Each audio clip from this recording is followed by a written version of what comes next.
Money Radio for a really great future. We're talking real money. We are here every Saturday doing a live radio show on Northwest News Radio in the Seattle area to try and help you manage your money better, particularly the investing part, because while there's a lot that goes on in other aspects of our financial lives, when it comes to investing, there's a lot of bad information. And when it comes to our sources of income in retirement, there are few things that are more important than investing right. However, there's one other thing, and we focus a lot on retirement on this show. By the way, I'm Don McDonald. Tom Cox back in the laundry room. It's nice to see him home where he belongs. Smelling fresh. Yeah. It's that gain, those beads, that whatever that the commercial is with the guy with the weird voice. Where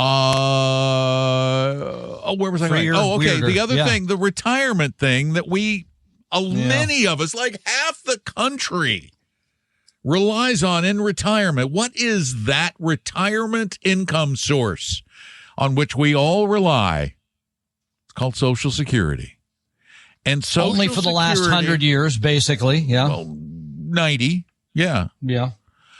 It's been considered to be a political third rail. You don't touch it unless you want to die. And two, secure, solid. We haven't really worried about whether we're going to get our Social Security checks in the future. I haven't taken mine yet. Tom hasn't taken his. Some of you certainly haven't taken yours, but are you concerned that it might not be there now for the first time in history, really? Yeah, because the rhetoric is so high. I mean, the former Social Security Administration Commissioner, Martin O'Malley, last week told CNBC the continuity of benefit payments could be at risk for the first time in the program's history. Here's his quote. Ultimately, you're going to see the system collapse and an interruption of benefits, O'Malley said. I believe you will see that within 30 to 60 or 30 to 90 days.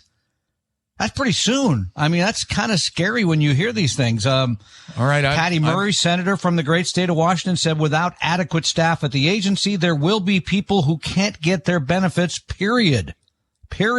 Okay, well, then, I mean, in 3 months, I'll be 69.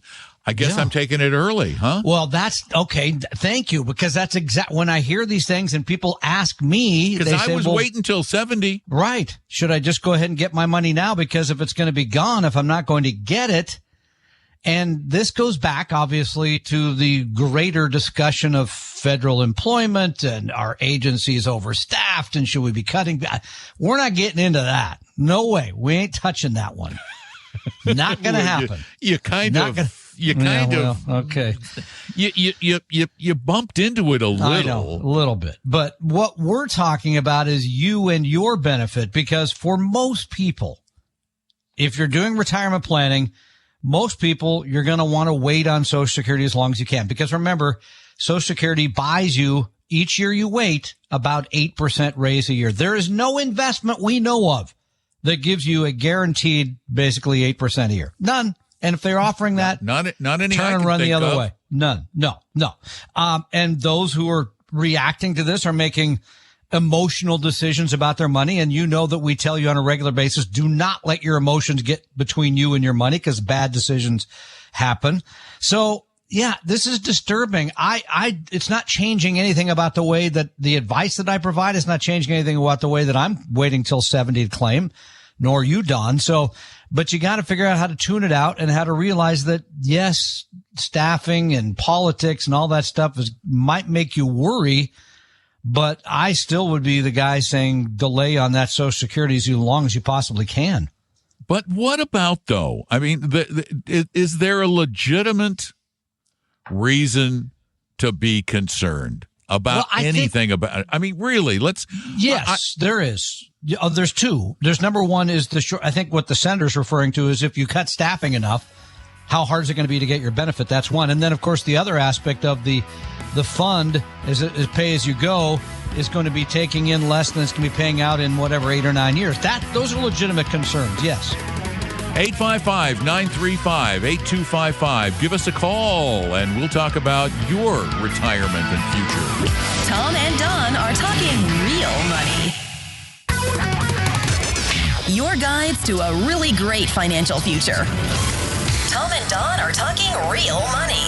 855-935-8255 is our phone number. 855-935-TALK. Call us. And, we're doing a class on the Social Security thing. I do want to mention that's not why we brought the topic up, but we have a class coming up on March 25th to talk about the Social Security puzzle with the Lord of all advisors of Apello Wealth. That's Jason Gentile. So if you go to ApelloWealth.com, click on events. It's there. It's free.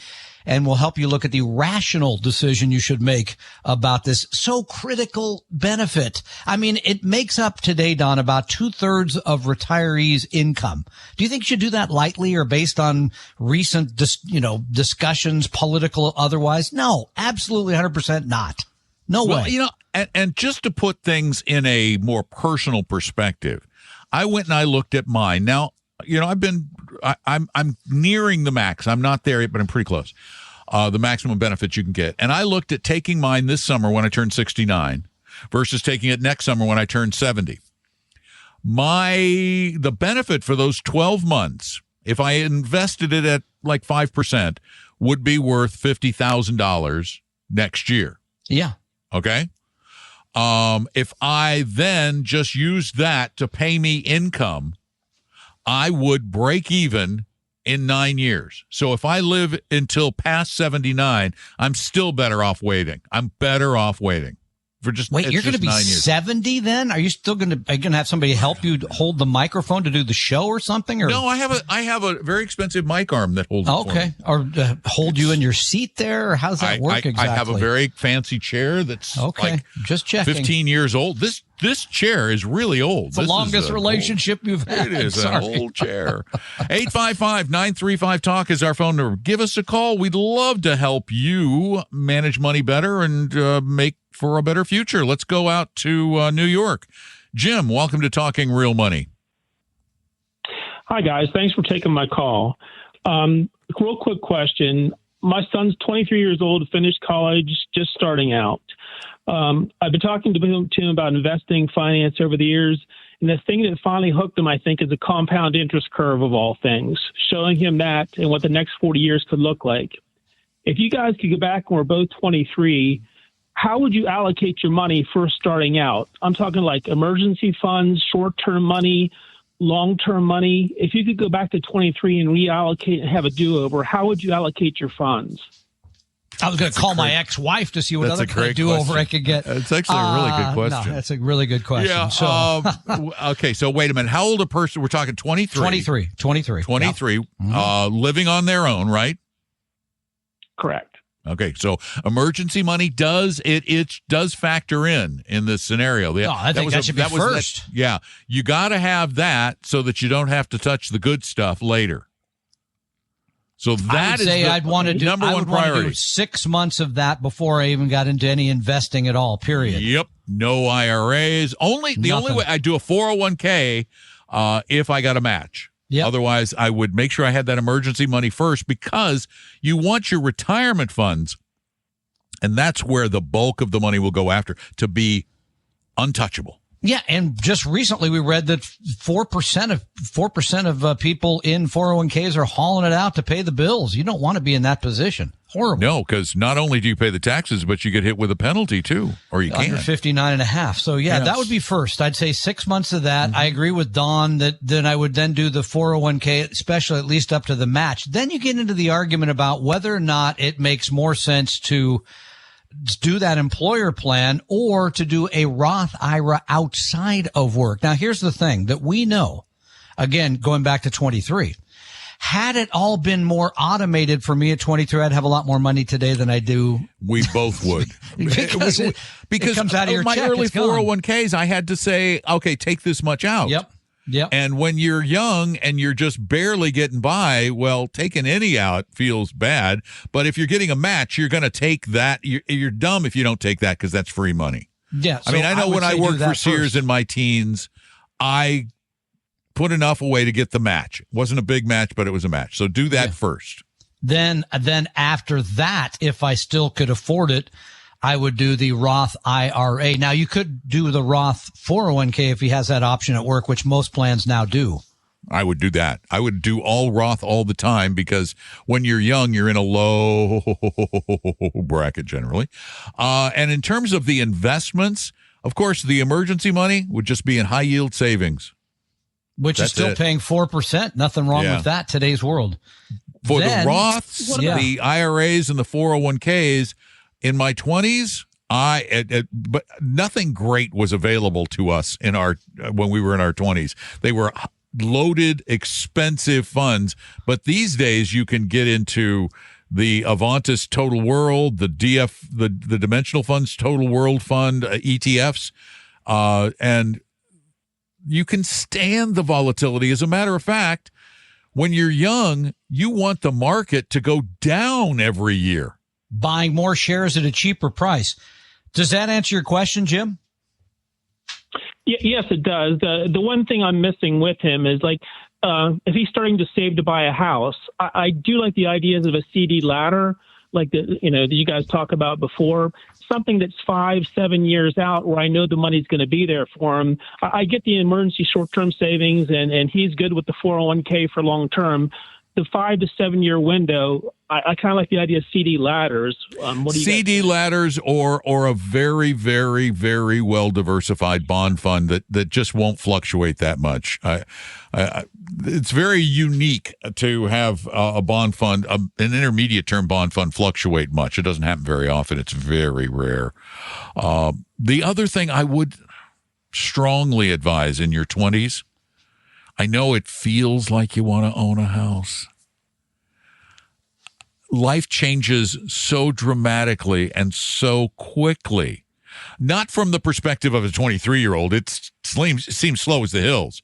But from looking back, those years, your 20s and early 30s, were a time of probably great change and fluctuation unless you chose your lifelong career at that point. So if it's not your lifelong career and you don't know you're going to be in the same place for a long time, consider investing and renting. Rather than renting out and having to buy a house is what you're saying. Yeah, the math isn't as good as it used to be. Thanks for your advice, guys. I really like your program. Thank you so much for being a part of it. Boy, that's great to try to give that guidance to a 23-year-old. I had a great conversation with a 19-year-old yesterday whose grandmother gave him $7,000 to invest in his Roth IRA. He was like, what should I put it in? Hey, one global equity funds. An AVGE or a DFAW. Yeah. And I said, your grandmother just gave you a great gift. You have no idea the power of that, the compounding tax-free for 40 or 50 years. Wow. That's huge. Yeah. And back to the real estate thing. One of the things we miss about real estate, owning homes, is that in some parts of the country, they've made money. But but even here, remember, I ran the IRR on my, mine. It wasn't that great after you pay everything. And remember that your return is based on leverage. So that is a highly risky return. And real estate has and could, again, go down in value. And in some parts of the country, the real rate of return on an annual basis, dollar for dollar, has been non-existent in some parts of the country. A little over inflation countrywide, 855-935-TALK is our phone number, 855-935-8255. Call. Tom and Don are talking real money. For your real life and real future, Tom and Don are talking real money. And we really want to do it with you. We want to talk about things with you. That's the most fun part of our job. We talk to each other every single flipping day. I think you look forward to the days when you tell me I'm not going to be available tomorrow, so don't bother. Well, no. As a matter of fact, but you did send me a lot of emails yesterday when I was I don't know why that was. You called me and said, I went, is are everything you missing okay? me, Tom? Tom, is it okay? It was actually a busy day, so I wasn't, but I'll take all right. it. You Sure. sure seemed like it. 855-935-8255. That's the phone number here on Saturdays between noon and 2 Pacific time. That's 3 to 5 Eastern for you podcast listeners.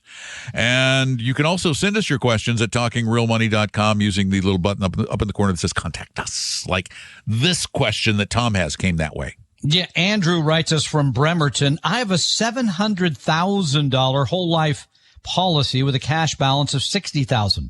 I opened this when I was a single parent of small kids. Kids are now grown. What should I do with this policy? I could take the cash out and invest and keep the plan, but just let the monthly payments be taken out of the death benefit. What are your thoughts? $60K on a whole life policy that is a $700,000 benefit. No one is reliant upon you for that income. Yep, exactly. I would no longer have the policy. Yeah, I agree. I would get that money. I would get that money working for you, potentially working for you when you're alive. Because remember, the other way, it's only helping somebody else if you're dead. I hate the term life insurance. I really do. It should be called death insurance. But that's not good branding. Just it's so not you good know. branding. It really is something that should only be owned. That's why we like term. Because had you been investing those premiums over all those years, a lot of money, you could have taken out a $700,000 term policy and paid a tiny fraction of what you put away in this policy. And if you had invested it in the stock market over those years, you do the math, you'll find out you would have been very, very well off. Now, we've touched on this before. You have no life insurance anymore, correct? None. Zip. Okay. Zero. Mm-mm. Yeah. Well, your kids all moved on. I still do. Yeah. Why? I'm an antique. It's really expensive when you're this old. Yeah. It is really expensive. And nobody needs a lottery payment from my death. Are there people who would like a lottery payment from my death? Yes. Oh, there's a lot of people actually that would just like the latter part of that. The death? No, I'm kidding. That was a bad joke. Well, this was a fun show. Click. Yeah. You got control over the gain. The button? There's the button. Exactly. So, but then the reason we don't like whole life policies, we've discussed this quite a bit, but we would prefer to see you rent a policy as in a term rather than combine investing and insurance together. It turns out that, as you just pointed out, Don, that generally is better. Oh gosh, what's another word for generally? You gave me a couple last week. Is most of the time better than taking the money and investing it in something else that's going to be more diversified, less expensive, etc. So that's why. Yeah, I mean, really, the way whole life works is you give them a big check, they take a portion of that check and they pay for the term life, and then the rest of that they invest for themselves, and they give you a little piece of what they make off of that. Yeah. So you could invest it for yourself and keep the whole piece, or a bigger piece after fees and expenses. You're not an insurance guy anyway. You don't really like insurance. You don't like insurance. I do not like insurance because insurance is it's a gamble. It's a gamble. You're betting against yourself. Yeah, the odds are better on the people that make the loan, make that because they know the odds. Yeah, exactly. You don't know the odds. You exaggerate the odds. And for example, homeowners insurance. It's one of those things that really bothers me because the odds of you needing to collect on homeowners insurance are very low. However, in some very specific instances, like I own a house on the beach, well, your odds of collecting are pretty darn high. Yeah. Oh, I own a house next to very dry woods. Well, your odds of collecting are pretty high. But the rest of us, we end up paying for you over and over and over again. And don't get me started on the fraud. Tom and Don are talking real money. Reality radio for a really great future. We're talking real money. And we want your real questions on our Real Money Show. Give us a call at 855-935-TALK, 855-935-8255. We've talked a lot about using high-yield savings accounts for your emergency money. And, I was just looking at bank rate, and look at these nice rates, 4.5%, 4.5%. That's pretty good. Good rates.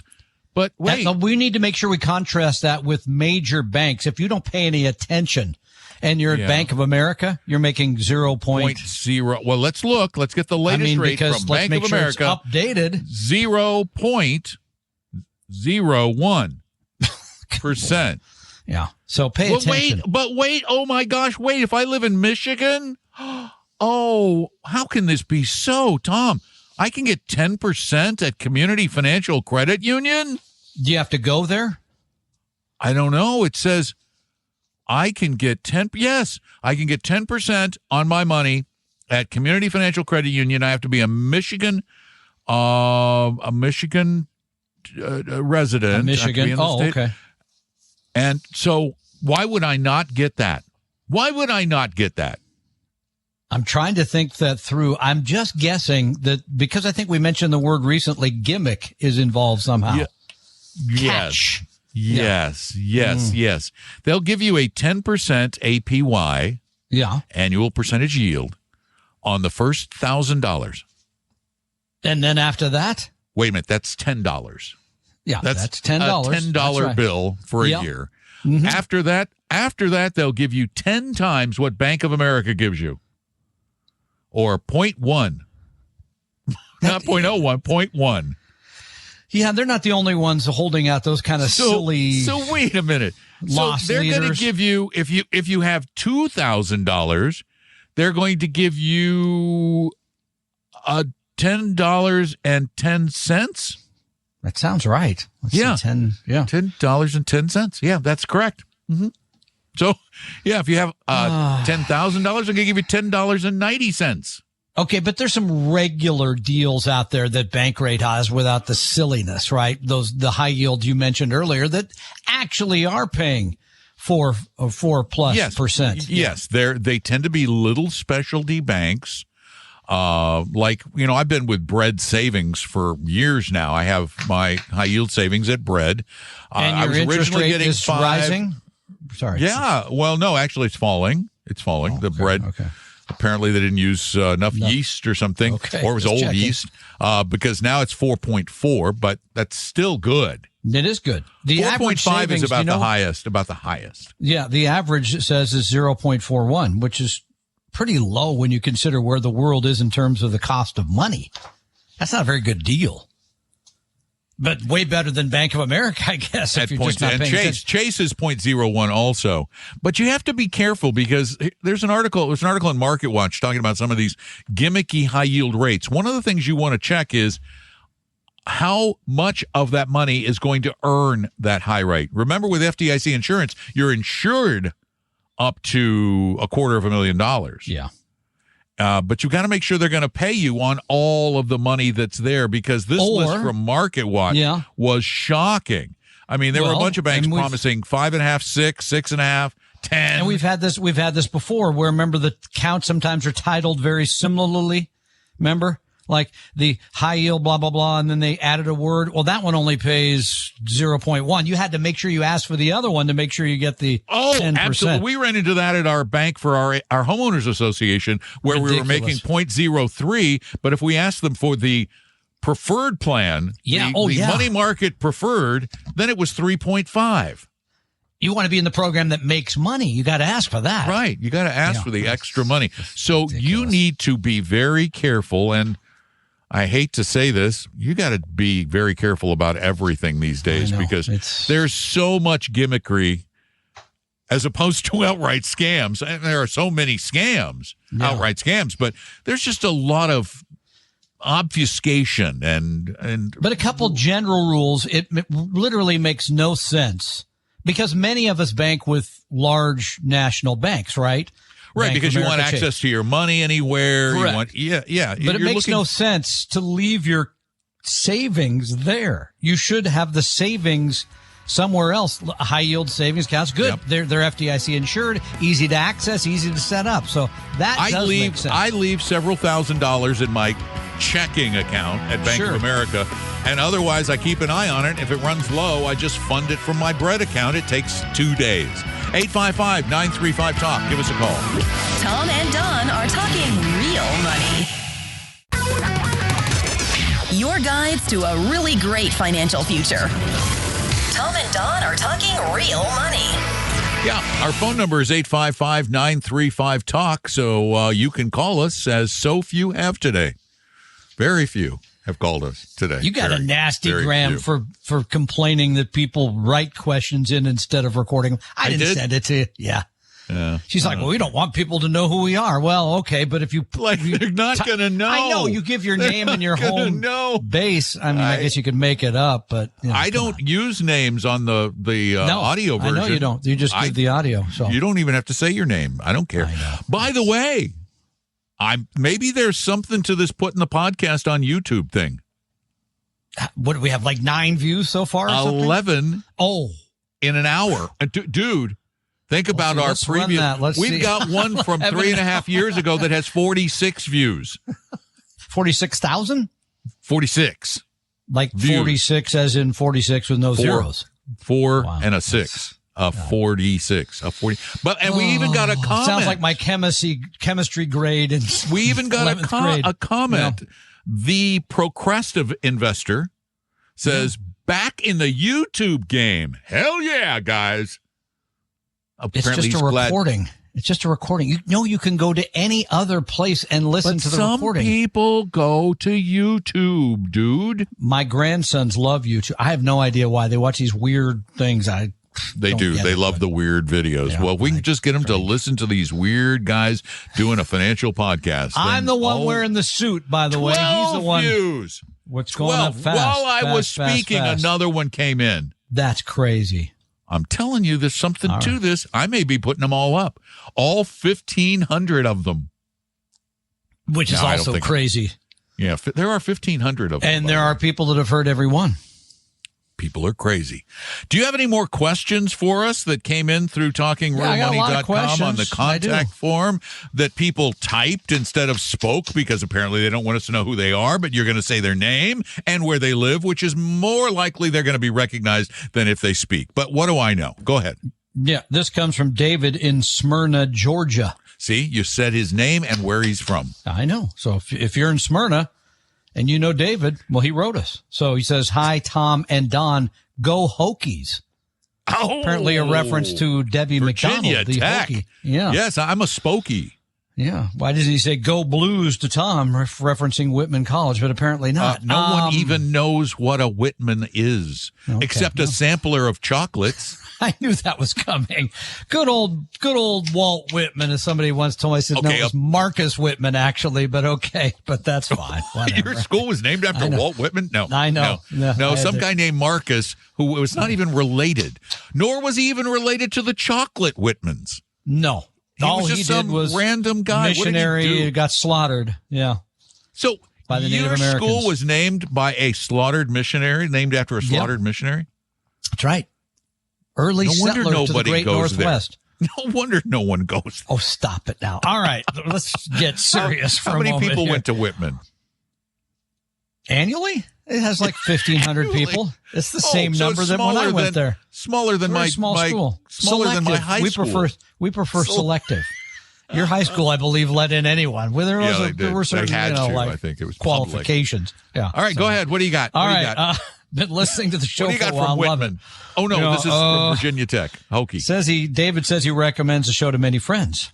David, send them now to YouTube. By the way, how do you find us at YouTube? How do you do that? You go to YouTube and you type in Talking Real Money. All right, because if you type in Talking Real, you get all kinds of weirdo stuff. No. You get our channel. Right. We have a channel. Oh, we actually have a channel. I want to thank the people at FeedSpot for making us the 24th best investing podcast in the world. My daughter didn't believe it. I showed it to her, right? I know. Well, I guess I have to believe it now. It says he retired in 2024. Wife still works. First of all, I got to say congratulations on that. I mean, really? You get to retire and she still works?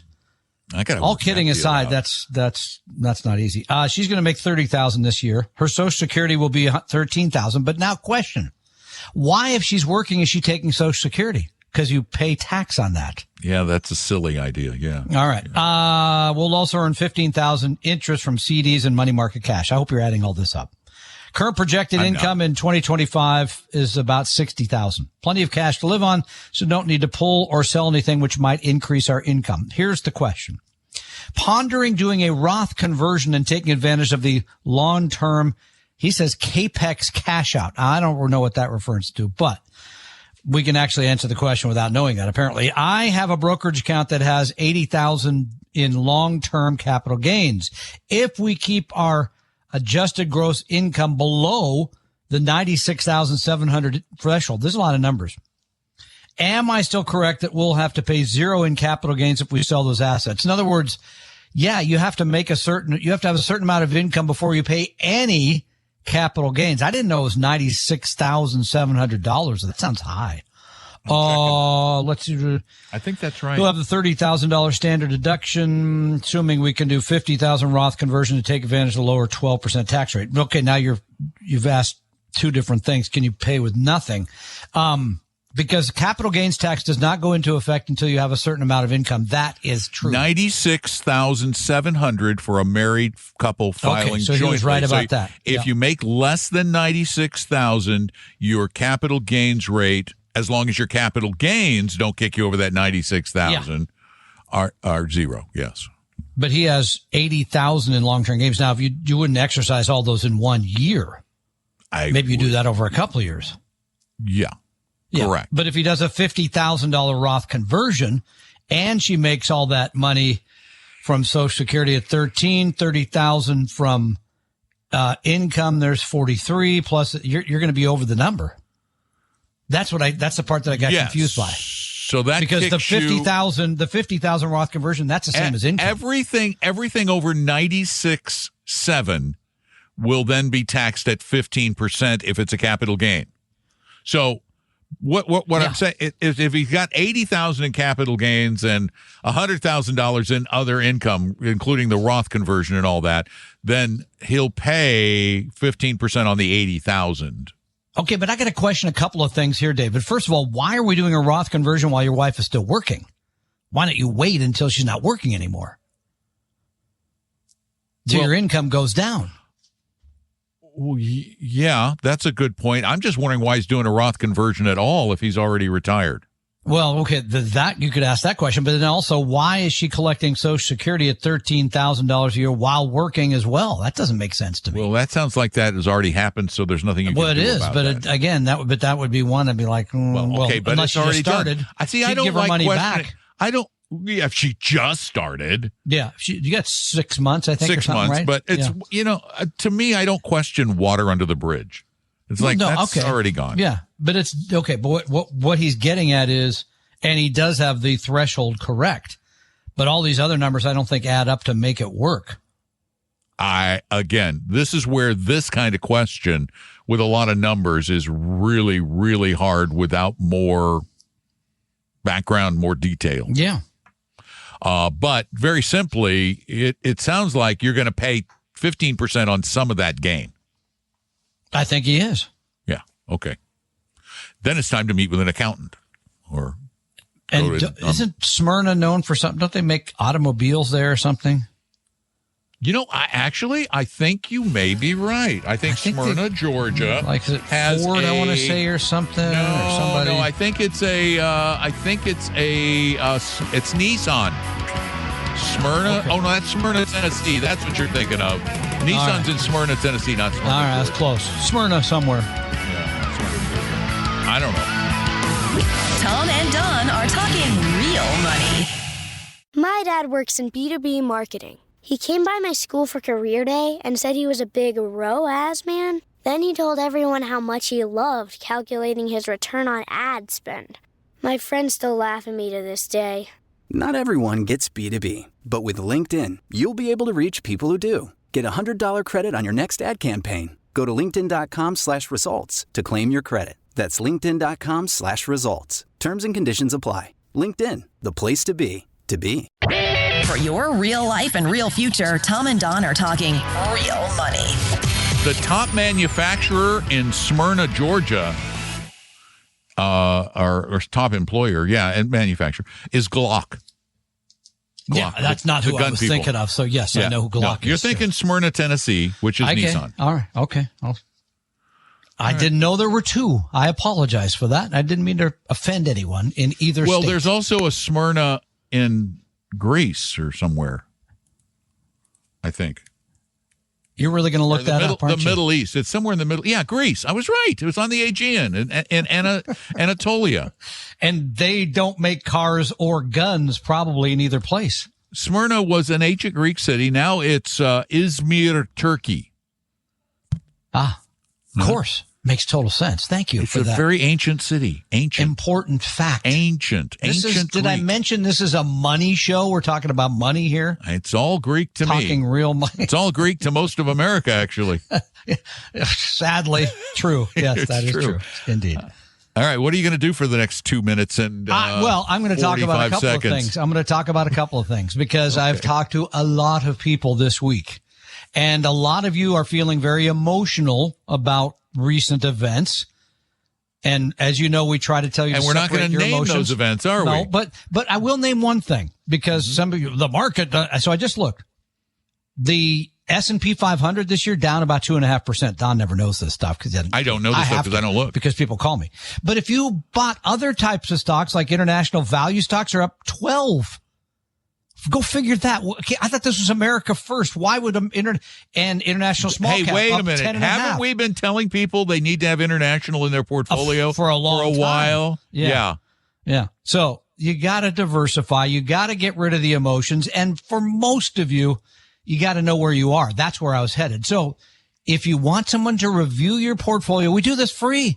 You just give us the portfolio. We review it and tell you how much you have in different types of stocks, how much you're paying others, how much risk you're taking.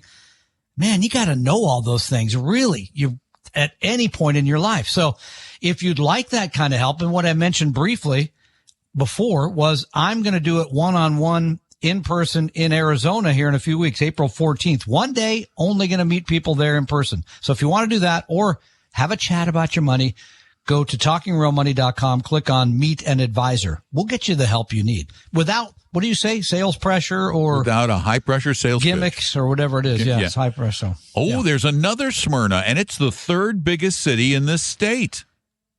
Did you know there was another Smyrna? No, I didn't even know about two. Third biggest city in its state. I'll say Ohio. Third, think about it. Cleveland, Cincinnati, Columbus, Dayton. Oh, that's true. Is Smyrna one of those? No, it's not. No, it's not. Smyrna. It's a pretty little town. They have an opera company. Smyrna, ready? Yeah. Delaware. Who would have thunk it? Who would have thought? Oh, that's fascinating. The stuff you learn here on Talking Real Money. It's Talking Real Money, Talking Real Geography, Talking Real Life. Really, that's what this is about. It's talking real life. And if you want to ask us questions that we can answer on future podcasts or future shows, just go to talkingrealmoney.com. That's our website where all good things happen. And just go to that little button in the upper right-hand corner that says Contact Us and speak your question in. Use a microphone and actually speak it. If you want, disguise your voice. Or tell me, say, Don, please, I don't want anyone to know who I am, so please disguise my voice. TalkingRealMoney.com. The opinions and views expressed on this podcast were current on the date recorded. Opinions, estimates, forecasts, and statements of financial market trends that are based on current market conditions constitute our judgment and are subject to change without notice, including any forward-looking estimates or statements which are based on certain expectations and assumptions. Although information and opinions given have been obtained from or based on sources believed to be reliable, no warranty or representation is made as to their correctness, completeness, or accuracy. Information presented on the podcast is not personalized investment advice from Appella Wealth. The views and strategies described may not be suitable for everyone. This podcast does not identify all the risks, direct or indirect, or other considerations which might be material to you when entering any financial transaction. Past performance does not guarantee future results, and profitable results cannot be guaranteed. We hope you realize that the information provided on Talking Real Money is for informational, educational, and hopefully enjoyable purposes only. The podcast is not trying to get you to buy or sell any financial products or securities. Instead, the program is provided as a public service by Appella Wealth, a fee-only registered investment advisor. Please see Apello Wealth's ADV Part 2A on our website for information regarding Apello's fees and services. Apello Capital, LLC, DBA Apello Wealth, is an investment advisory firm registered with the Securities and Exchange Commission. The firm only transacts business in the states where it is properly registered or excluded or exempt from registration requirements. Registration with the SEC or any state securities authority does not imply a certain level of skill or training. Apello does not provide tax or legal advice, and nothing either stated or implied here should be inferred as providing such advice. Thanks for listening, and please visit TalkingRealMoney.com for more information and important disclosure related to performance of any specific index or fund quoted in this podcast. I think I need a nap.